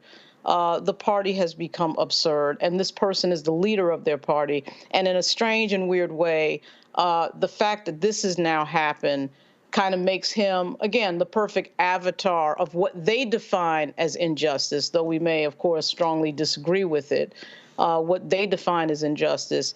And I just think it's going to be interesting to see what happens next, because there's really nothing about this day that teaches us anything new about this group of people. And as these statements come out, right. It's these statements that are coming out, as you said, Roland, are consistent with what we knew about this group of people. Look right here. Here is Republican Congressman Mike Collins, Reese. Time for red state AGs and DAs to get busy. Oh, so that's so we're now threatening, huh? Okay, I see how we rolling. That's what they were doing. That's what they are openly talking about, using the justice system as a political tool. They've been doing that. That's part of their big plan should he get back in office. They're openly saying that. They're not trying to fool anybody. This has been out in the open for probably more than a few years. Obviously, in Marilyn Mosby's case, they threatened Marilyn Mosby. We had to talk about Marilyn Mosby when she was in office about going after her. And that's exactly what they did. Like, there's no, they're not trying to pretend that that's not what they're doing. But it's amazing what happens when the game is turned around, isn't it? When they deem something as unjust, now all of a sudden the world is coming to an end with all these statements that are coming out. Reese, this is, give me 1 second. This is that thug attorney general in Texas. From the beginning of this sham trial, I stood by President Trump, and my support for him is stronger than ever. As Attorney General of Texas, I will unleash every tool at my disposal to fight this blatant corruption and political persecution spewing from New York and the Biden administration. Fool, you ain't got no jurisdiction over New York whatsoever. I mean, at the end of the day, this is what they've been doing. I mean, Crystal Mason, hello? Does that ring a bell? Brittany Watson, Ohio, does that ring a bell? Ron DeSantis in 2020. rounding up Black people who were actually eligible to vote, claiming that they were voting or intending to vote erroneously. Republicans have always had this playbook of using the laws to do what they wanted to do to persecute people. Look, the justice system ain't never been just to Black people. So them threatening to do what they already been doing is like, oh, okay, that's fine. I'm glad that you're being open about it and that you're letting people know what's going to happen. But at the end of the day, there isn't as much criminality, I must say, on the Democratic side compared to what's happening on the Republican side. But what we know about the Republicans is that Donald Trump is not the leader of the Republican Party, in spite of the fact that he has 91 indictments, now 34 felony convictions, in spite of the fact that he's been impeached twice. He's leader of the Republican Party because he is a chaos agent, because he has stated on record that he is willing to be a dictator. He is willing to flout all the rules, because Republicans cannot win when they play by the rule book. That's why they are constantly trying to change it. That's why they need the Supreme Court, which has been handing them win after win. I think today they got a win on gerrymandering, essentially trying to gut the ability to fight against gerrymandering. So this is very deliberate about Donald Trump. Like I said earlier, they had 20 other options. They all was crazy. They all didn't want abortion. They all wanted to bomb Iran. They all wanted all the same crazy shit. They all hate immigrants. But they chose Donald Trump for a reason, because of his dysfunction, because of his authoritarian impulses, because he doesn't give a damn about the rule of law. And that makes everything else they do look like small potatoes. So that's why he's there. And I think that, at least the statement that you read earlier, I think that's on the right track. But as Dr. Carr put it, we have to get out of these frou-frou terms like democracy and things that are just so aspirational and don't necessarily resonate with what people are feeling on a day-to-day basis. And we have to get more visceral. And so this is not an automatic win. I don't think anybody's delusional about the idea that Donald Trump being convicted is an automatic win. But it does give us a little bit of ammo, if it's used right, to help drive home the true danger of not just Donald Trump, but everybody who's willing to get in bed with him, to vastly and drastically remake our society to keep them in power, irrespective of what it means for the rest of us. Greg, this is the CEO of the Federalist, right-wing organization. He tweeted, "Little punk." I didn't realize Little Punk even blocked me, but like I give a damn. Sean Davis. He goes, in 2016, the presidential race was decided based on candidates releasing list of potential Supreme Court nominees. Candidates, your guy. That's what y'all did. In 2024, I want to see lists of which Democrat officials are going to be put in prison. This is what happens when you cross the Rubicon. Yeah, that's beautiful. I embrace it. Wow. I embrace that with my whole heart. See, we are focusing on something very specific today, and we should. But we have to look at this as well in the larger context. This is a moment when he says, if this were 1856 or 1860, that would be the same cracker with the Know Nothing Party, or threatening secession in the South Carolina legislature, in Alabama or Georgia. This is where we are headed because we've never left it. The federal system was set up for white minority rule. Mother Jones had an article, Ari Berman, of course, that you've had on him many times and talked to many times. He was saying by 2040, roughly 70% of the country is going to be represented by 30 senators. And the other 30%, largely whiter, older, and more rural, will have 70 senators. Now, yeah, that puff-faced Attorney General Paxton of Texas has no jurisdiction in New York. But when a woman tries to get misoprostol pill, if it's mail from New York and comes to Texas, and they declare it a controlled substance in Texas like they've done in Louisiana. See, what we're talking about is the unraveling of the country that was set up to be unequal. So what we are headed toward, this is why the guy tweets out and says, you AGs get busy. They never believed in federalism unless it could push their agenda. That's why they were lying about abortion, return it to the states. No, what you're trying to do is get control of the federal legislature and then control of the executive. You've already hijacked the judiciary and put a national abortion ban on. Margaret Atwood, writing from Canada, is not off when she writes The Handmaid's Tale. That's not just fantasy. What I'm saying is that we are headed to a crisis that we have never resolved. It was put in the document in 1787. It reached a huge crisis over enslavement in the 1860s. It came back 100 years later in the 1960s and the long white lash to that momentary moment of sanity. And we are now faced with them dropping all pretenses. And all I'm saying is we have to do the same. We have to do the same. Quit pretending like this is a grand experiment that we've all bought into. It's a white national settler colony, and these white boys are going to rule or ruin. That's the only choice.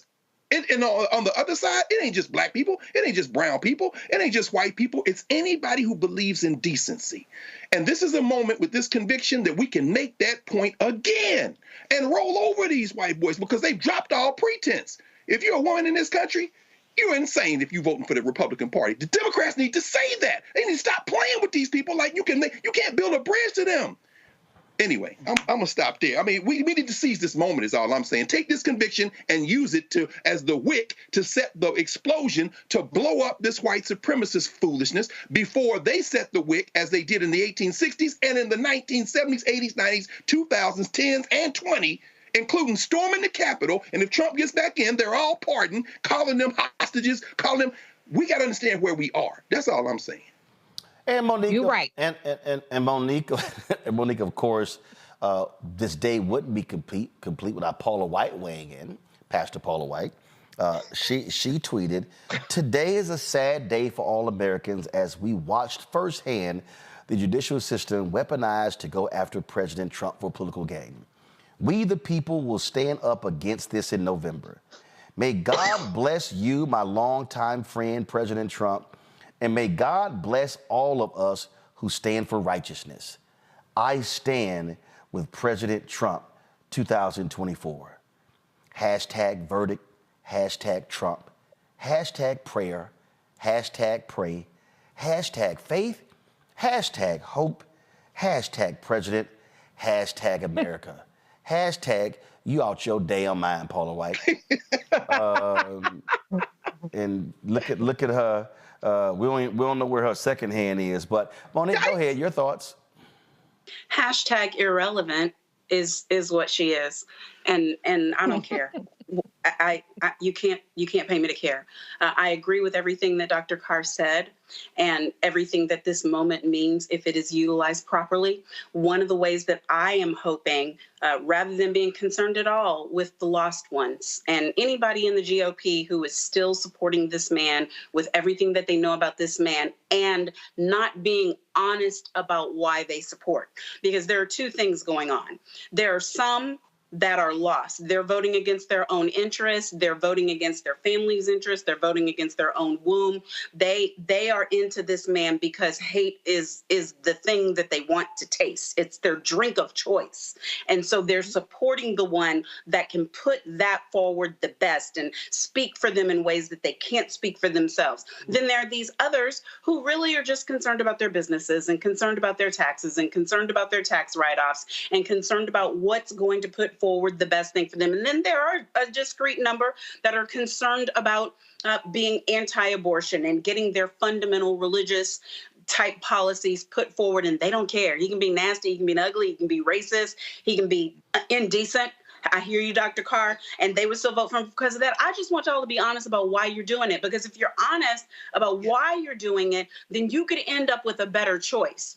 Because I can still see eye to eye with GOP members who disagree with me about policy.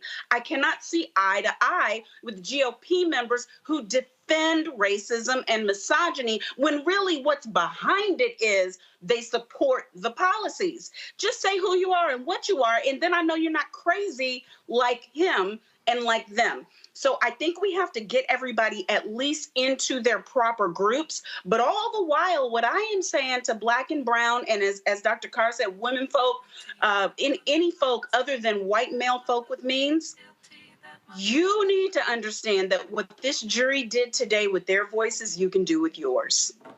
What they got there and did when they listened to the evidence, and they, like you said, some of them got their news from Fox News, some of them got all their news from Truth Social, 2 of them were conservative lawyers. I mean, when that group got together and weighed the facts and had to make a decision, they made the right, but for some of them, hard decision. We can all do that.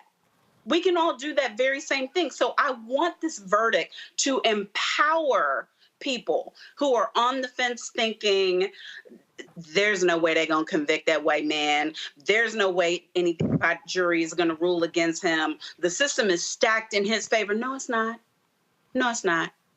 You have an opportunity to do the very same thing. And now is that time to do it. This election is not about whether our taxes are going to be higher or not. To Dr. Greg's point, we have been at this type of inflection point before in history. We are deciding who we are. Yes. We are deciding what this country is. We are deciding what a system of government looks like. We are deciding whether we want laws or not. Those are the things that we are deciding now.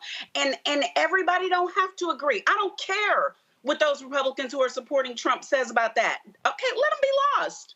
Mm-hmm. We have enough of us. If we make a decision together, there are enough of us to make decisions about where this country is going. Will you be safe getting an abortion in Texas the way you would in California? Will you have a vote in Alabama the way you have a vote in Maryland? That's where we are right now. And this verdict today says it is in our power to do something about it. Madison McFerrin dropped a video. I think she had to channel Reese just a little bit. Somebody sent me this. I saw it earlier and I was going to play it. Then somebody sent it to me. I said, let me go ahead and do this. And so this is Madison McFerrin singing. I think she's related to Bob McFerrin, but she's talking about Trump's conviction. That motherfucker's guilty, that motherfucker's guilty, that motherfucker's guilty, that motherfucker's guilty, that motherfucker's guilty, that motherfucker's guilty, that motherfucker's guilty, that motherfucker's guilty, that motherfucker's guilty, that motherfucker's guilty, that motherfucker's guilty, that motherfucker's guilty, that motherfucker's guilty, that motherfucker's. I guess she wanted to put some house music beat behind it. My man Keenan also went to AI and came up with this. Guilty as they come, felon on the run, yeah. Hush money dealt, son. Records falsified, done, yeah. Now you're in the pen. Court said what you didn't win. 34 counts, no friends. Now you're locked up in the end. Dollar after dollar, babe. Trying to escape the shade. Got your team, love to scheme. But truth's cutting like a laser beam. Empire built on lies, crumbling. All right. I also before I go to my next guest, I also love when receipts are dropped. So Senator Marco Rubio sent this tweet out, y'all. The bad news is today the Biden leftists in New York made a mockery of our criminal justice system. The good news is Americans have sent Trump over $50 million since this travesty, and his deranged enemies just elected Trump for president again. That was a tweet that he actually sent out. First of all, there's no confirmation he's raised $50 million in the last 3 hours. Okay, so that's a lie. But this is the same Marco Rubio, y'all, the same one in 2016. I think this is quite prophetic. But yeah, here's what happens in many countries around the world. You have a leader that emerges and basically says, don't put your faith in yourselves, don't put your faith in society, put your faith in me. I'm a strong leader, and I'm going to make things better all by myself. This is very typical. You see it in the third world. You see it a lot in Latin America for decades. It's basically the argument he's making that he single-handedly is going to turn the country around. We've never been that kind of country. We have a president. The president is an American citizen who serves for a period of time, constrained by the constitutions and the powers vested in that office. The president works for the people, not the people for the president. And if you listen to the way he describes himself and what he's going to do, he's going to single-handedly do this and do that without regard for whether it's legal or not. Look, I think people are going to have to make up their mind. I can tell you this, no matter what happens in this election, for years to come, there are many people on the right, in the media, and voters at large that are going to be having to explain and justify how they fell into this trap of supporting Donald Trump, because this is not going to end well one way or the other. He's going to be the nominee and he's going to lose. Or he'll have thrown this party into its most chaotic and divisive period ever. And that's unfortunate, because the Republican Party is the home of the limited government free enterprise movement in America. And if it crumbles or it divides or it splits apart, it'll be very difficult to elect candidates that hold those views at any level of government until we can bring the party back together. What a massive sellout he is. After I go to my next guest, I couldn't help myself. You know, Paula White said that post. Some of y'all may not remember the commentary I did about her on TV One and Tom during the morning show. I'm going to go ahead and play it again, because my ass is petty. Right now, I'm going to go to Attorney Jelanda Jones. Jelanda, you've been a criminal defense attorney. I think about right now, Donald Trump is not going to be paying his attorneys. No, he's not. But he definitely is going to make a circus and a mockery out of 34 guilty convictions. What's really interesting, people take, like regular people, when we get convicted, it takes years and years and years for things to churn through the appeals process. I have a sneaking suspicion that stuff is going to go real fast for him. But there are things that give me hope. So I'm pleasantly surprised about the verdict, because I thought for sure, you know, Trump people believe he can kill somebody and get away with it. But there were polls that white people did that say that 1 in 4 Republicans said they will not vote for him if he's convicted. Well, he's convicted. They say 60% of independents say they won't vote for him if he's convicted, again, of a felony. He's convicted. In a close election, that could be the margin of victory that we need. So I'm hopeful that we can do something as a country. And I also hope that it inspires Black folks, especially that if Donald Trump could get convicted, then maybe some stuff can work out with us, and that we've got to vote like our children's lives depend on it, because they do. Because the one thing I know for certain, his conviction does not stop him from being able to run for president. Literally, all you have to do is be 35 years old and live in the States for 14 years. And way long time ago, somebody actually ran for president while in prison. So the only way Donald Trump is going to get stopped is if we stop him. And again, I am pleasantly surprised, because I've seen the criminal justice system fail us. I've seen the criminal justice system make a different law for white people when they're charged with the same thing Black people are. So I'm hopeful that this will energize us, because I think we were all shocked. I think we were all shocked that it came back so quickly, and he's guilty AF, and he does not need to be our president. And of course, you've got your fellow Texans, Ken Paxton, Dan Patrick, and others. They're just beside themselves, just angry and upset. And the Attorney General of Texas literally said he's going to unleash all of his powers against New York and others. So, first of all, I'm a lawyer. We ain't got no power. Texas ain't got no power over New York. They don't have it. But it's not unusual for the Republicans here in Texas to just lie about stuff. They literally create fiction. They lied during the elections. They just make things up. And the crazy thing is, people at least here believe it. But what they're going to find out, take your Texas self to New York and see what happens to you.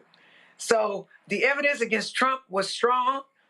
They believe Stormy Daniels, just because she does what she does not mean that Trump did not pay her to keep her quiet. He interfered in the 2016 election. And I am terrified if he gets elected, because this is what I know. The same thing that Greg Abbott our governor is saying, oh, they've weaponized the court system. It's a kangaroo court. Trust me, Trump is going to get elected. He's going to eviscerate the courts. He's going to appoint 2 really young Republicans to the Supreme Court. He's going to exact political revenge on the people that he believed came after him. And if people think things can't be worse than they are now, they are wrong. They are absolutely wrong. And for white women, because they're the reason why Trump got elected in the first place, including the Democratic white women who chose him over a person who grabs you know what, over somebody who was like them, Hillary Clinton, who was their hero. He's the reason that they don't control their bodies and they can't have abortions. And if you think it can't be worse, it is. They're going after doctors. They're going after family members who support their loved ones. It's going to be really, really, really bad. And I pray for that. So for Black folks, I think it is really exciting, surprising, pleasantly surprising that they convicted him. And it's my understanding that there were people on the jury who were Trump supporters, but the evidence was so strong. He got convicted on all 34 counts. You know how rare that is? They normally throw something by the wayside. But the man does not respect the law. And trust and believe that when he's unleashed, if we allow him to be president, he's coming after us. He's coming after Black people, and he's coming after all of his political enemies, and Greg Abbott and Dan Patrick and the people here in Texas that I fight against all the time, because just in case you don't know, I'm in the Texas legislature. They are flat out fools. They lie to get anything that they want, and people take their lies as true. So we better do something now. This may be the only moment in history that we actually have the power. And if we don't use this conviction to stop him from being president, then actually shame on us, because he's dangerous. And if you listen to the Supreme Court, there was an argument where some of the people on the Supreme Court said that Trump could actually get Secret Service to murder his political enemies if he thought it would hurt the United States. That was a legal argument his folks actually made there in court. Here is, of course, the governor of Texas, Greg Abbott. This was a sham show trial. The kangaroo court will never stand on appeal. Americans deserve better than a sitting U.S. president weaponizing our justice system against a political opponent, all to win an election. We must fire Joe Biden in November. I guess he would know. He would be an expert on weaponizing office, concerning what he has done in Texas since governor. He weaponizes it. But here's the thing. What they do is they make leaps, right? The Manhattan DA ain't have nothing to do with Biden. They ain't the same people. They're just not. So you take anything that happens against Trump, whatever city he's being tried and convicted in, and then you sit up there and you try to hang it around Biden. So, I just refuse to believe, I don't want to believe that Republicans are that dumb. They are. But it seems like they're really that dumb. No. They're that dumb, but also their supporters are that dumb. And I tell you, the easiest way to become a millionaire is to be a self-hating Black person. You will be a millionaire literally inside of a year, because they will pour money into you. That's how they actually roll. Jolanda, I appreciate it. Thanks a lot. Thanks, Roland. I told y'all this here. I'm going to play this here, then I'm going to get final comments from our panel here. Because, that tweet from Paula White really pissed me off. And the reality is that Paula White, because that tweet is why she's persona non grata at any Black church now, with her support of Trump. And she can't show her face in no Bishop T.D. Jakes event. Y'all notice you ain't seen her at nothing with T.D. Jakes since she was out there supporting Trump. So it was 6 years ago when I dropped a commentary about her on TV One and the Tom Joyner morning show. Well, she done pissed me off with that little tweet. So I said, you know what? A lot of y'all today may not have heard or seen that commentary where I had a few words to say about her. So what the hell? We just gonna go ahead and play it again.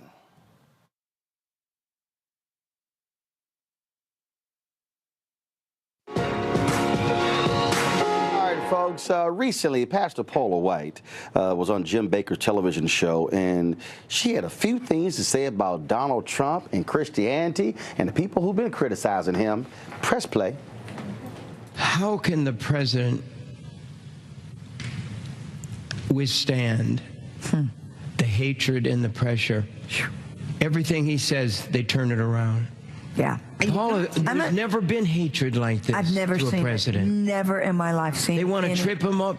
They ask for him to be assassinated even. I've never in my life. Okay, I'm going to even take it further, right? I'm going to take it further because we're not wrestling against flesh and blood. And there are people right now that are sending hate mail to me right now that are going to say, I can't believe you say this, but you've got to recognize what the real deal is. Especially if you are a Christian right now, you have a responsibility that Jesus Christ gave you the infallible word of God and told you that you are not wrestling against flesh and blood, but against principalities, against powers, against darkness, against wickedness.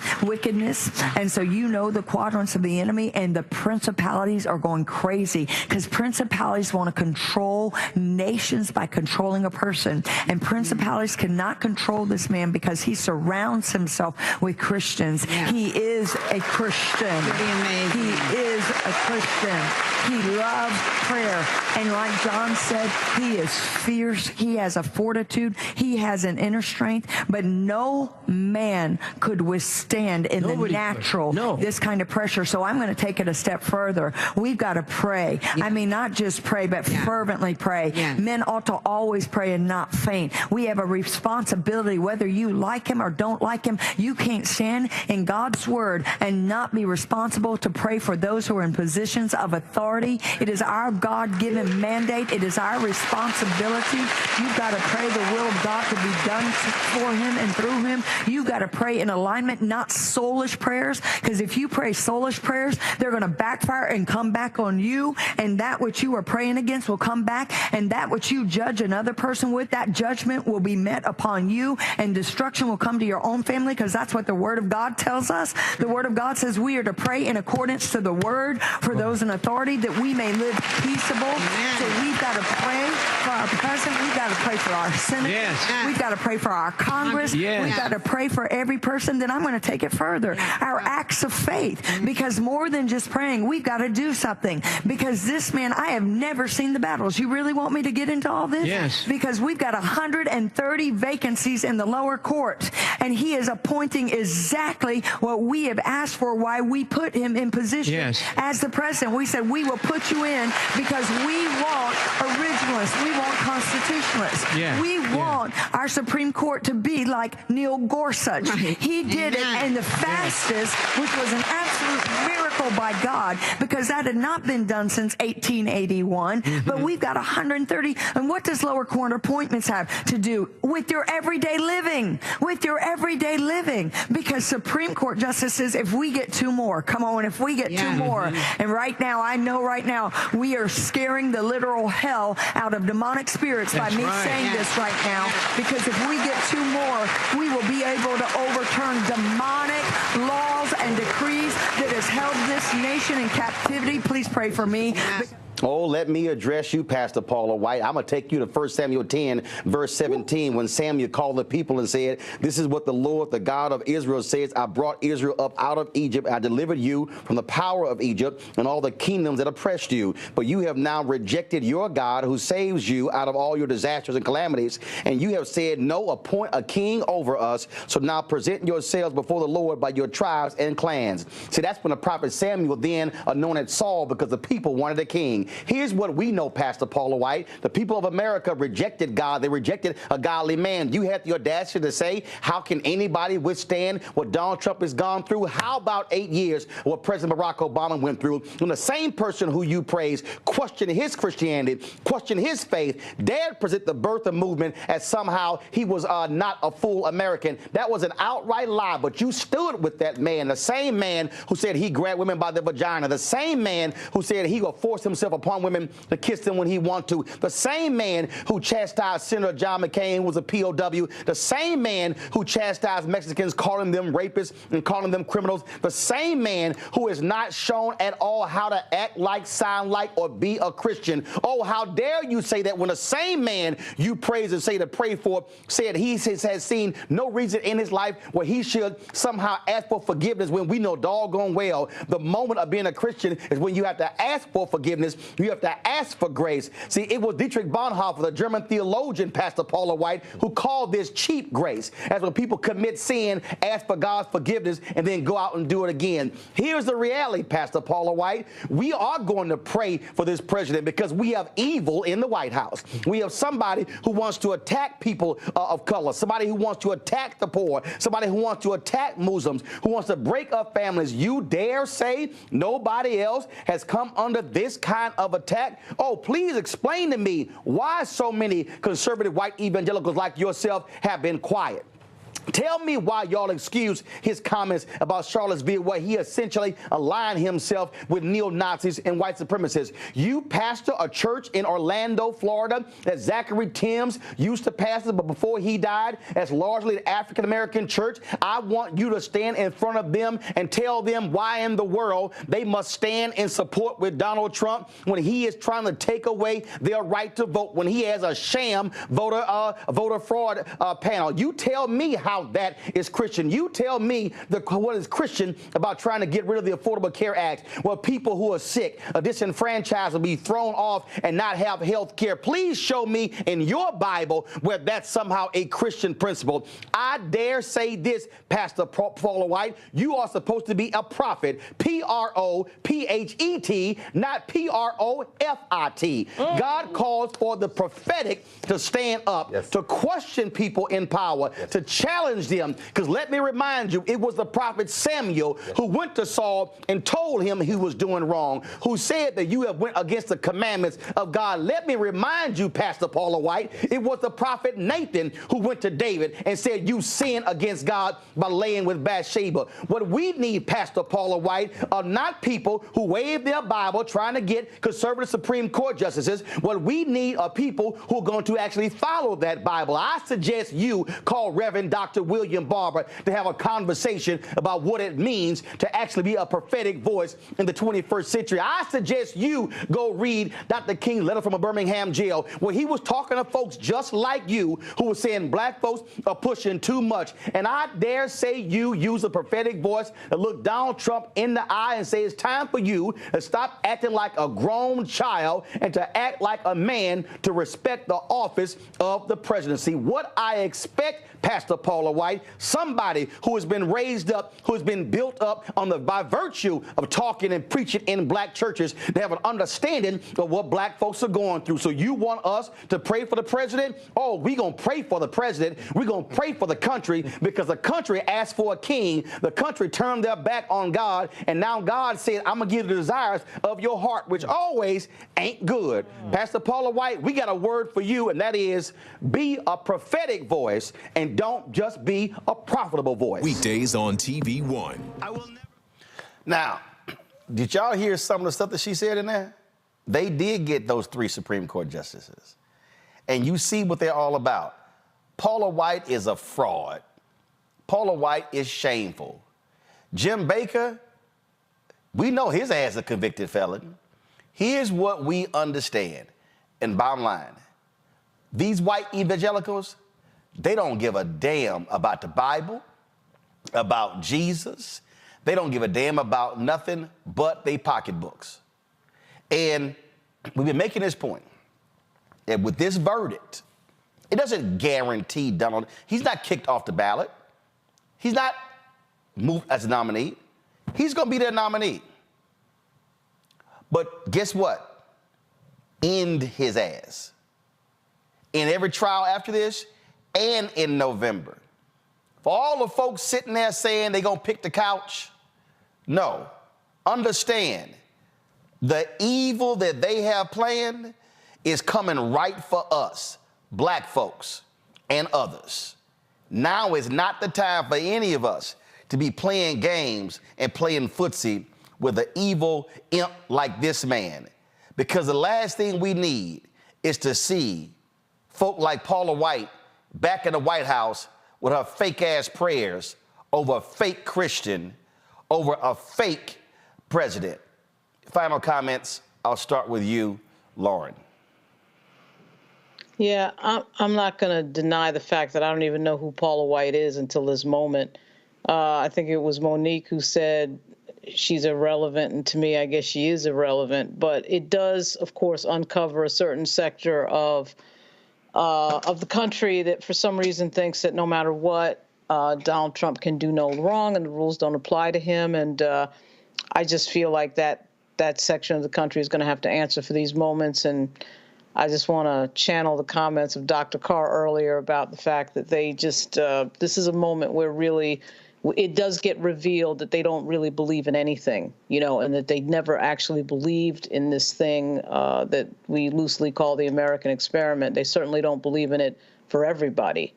And so the hypocrisy and the double standards are going to really be shown in this moment in a huge way. Reese. I think that this moment reveals how fired up and how devoted the other side is to Donald Trump. And I think you should take a long, hard look at if you want those crazy motherfuckers making the decisions for you, if you want them making the decisions over your citizenship, over your right to move freely between one state and the next, one city and the next, if you want them saddling up on your ass, as Ken Paxton was saying, if you want them to have the reins of the country beyond the pockets that they have, the states that they have, which, by the way, are pretty big, if you want them to give Donald Trump a blank check, mind you, the reason why he's not in office right now is not because he didn't try to steal the election. It's because there were enough people in institutional positions that were unwilling to break the law for Donald Trump. The Republican Party right now is telling you the laws don't mean a damn thing if it means more power for them, if it means holding on to power, if it means disenfranchising you, and if it means being able to do whatever the hell they want to do, whenever they want to do, to whoever they want to do it to. So think long and hard about whether you, I don't know if this matters, just think about the absolute fealty that these crazy ass white supremacist motherfuckers have to Donald Trump and what Donald Trump and Republicans are promising for all of us in November if they win. If you don't take nothing else from this conversation, think about that. Greg. Well, thank you, Roland, and thanks everybody. This is again why the Black Star Network exists. The range of opinion and all of us being in consensus that we have to stop this man. Day after tomorrow will be June the 1st, and that's going to be a month when the United States versus Trump case comes down, Trump versus United States, and the Supreme Court is supposed to be answering whether a former president enjoys presidential immunity. We heard Representative Jones. When the man said he could shoot somebody in the middle of Fifth Avenue and not go to jail, the Supreme Court is charged with deciding whether or not, if he was president of the United States at the time, that's absolutely true. We're going to find out. We are in a historical moment, as we heard Counselor say, Monique Presley say. We're in an inflection point. And the only other thing I would add is, I know when you talk to our brother Sean Gibson, Josh Gibson's great-grandson, probably tomorrow, you know, give him my love. He was just here, brought a bunch of students from the from the Josh Gibson Foundation to tour D.C., and they came by Howard and got to spend some time with them. Nothing like the sweetness of victory, because the all-time leader in highest Major League Baseball average is now Josh Gibson. It takes time, but in Josh Gibson's time, they couldn't even vote. So sometimes it takes time, but we must always remember to be consistent and persistent. And if we just stay true to ourselves, we can triumph over anything, including these white nationalists. Folks, I got a couple of these shirts, and it says, vote like your ancestors died for it. And you've never heard me say that voting is the be-all to end-all, but you've heard me say it is a part of the process. And what we need to understand is that we have a part. 12 jurors did their part. These other cases did their part. But we can make sure that fool never, ever holds any power in the Oval Office, 1600 Pennsylvania Avenue. And so I want folk to understand this is no time to play games. I think about that scene from the movie Malcolm X. He said, you came and got what you wanted. No, I'm not satisfied. Let me be clear. I'm not satisfied with one conviction. I ain't satisfied with 2 convictions. I won't be satisfied with 3 convictions. I won't be satisfied with 4 convictions. I'll be satisfied when he gets convicted 4 times and he takes that second L in November. Black people, we can help make that happen. But what we cannot do is do what black folks in Louisiana did. Sit their asses at home and watch this crazy, deranged MAGA Jeff Landry get in there, and the Republicans now have complete control of the state. They have now given him power to appoint all chairs of all 148 task force and committees in the state. They are voting right now to allow him to keep his schedule private. He says, oh, to protect me and my children. But 2 previous governors had kids. Y'all need to understand, when these folk get power, they do crazy stuff. Donald Trump didn't have any business being in the Oval Office the first time. He damn sure ain't got no business this time. Tomorrow, we're going to deal with black voter turnout. And I'm going to walk y'all through what the numbers look like and how we have seen a drop in black voter turnout. And I'm going to walk you through the impact young voters and middle-aged voters and older voters. Look, white women are going to do what they do. Latinos going to do what they do. We have got to understand what we can do to make sure that he tastes a loss a second time. Because that, in the words of Gene Peterson, longtime Houston Rockets announcer, whenever the Rockets would win, he would say, how sweet it is.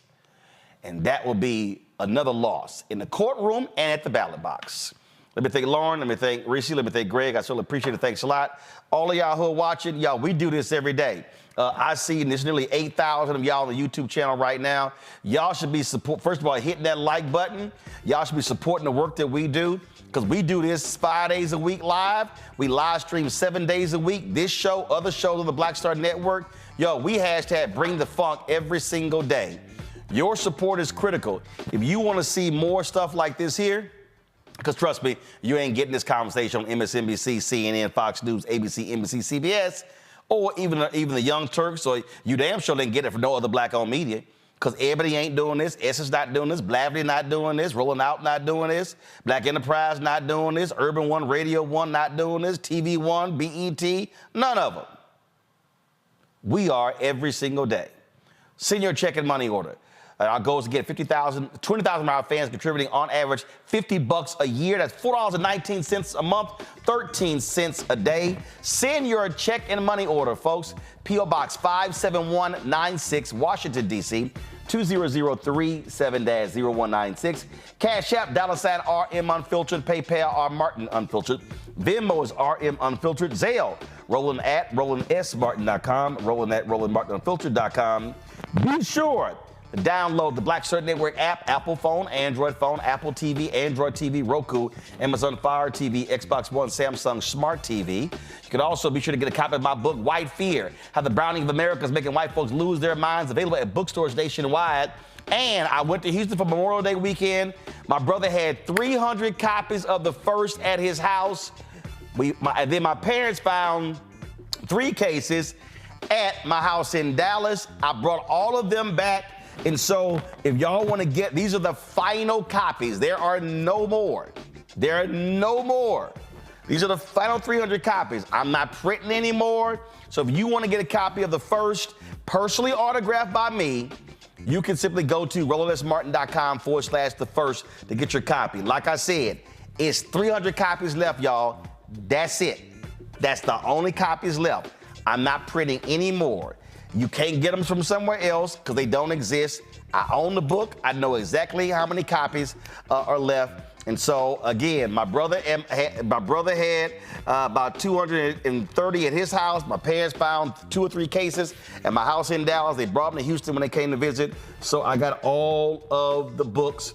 And so again, get your copy of the first, personally autographed. I put your name on it as well. And so I cut the price. It's $10 plus $7.99 shipping and handling because the post office prices went up, y'all. Go to RolandSMartin.com/the first. All right, folks, that's it. I'll see y'all tomorrow right here on Roland Martin Unfiltered on the Black Star Network. Holla! Black Star Network is here.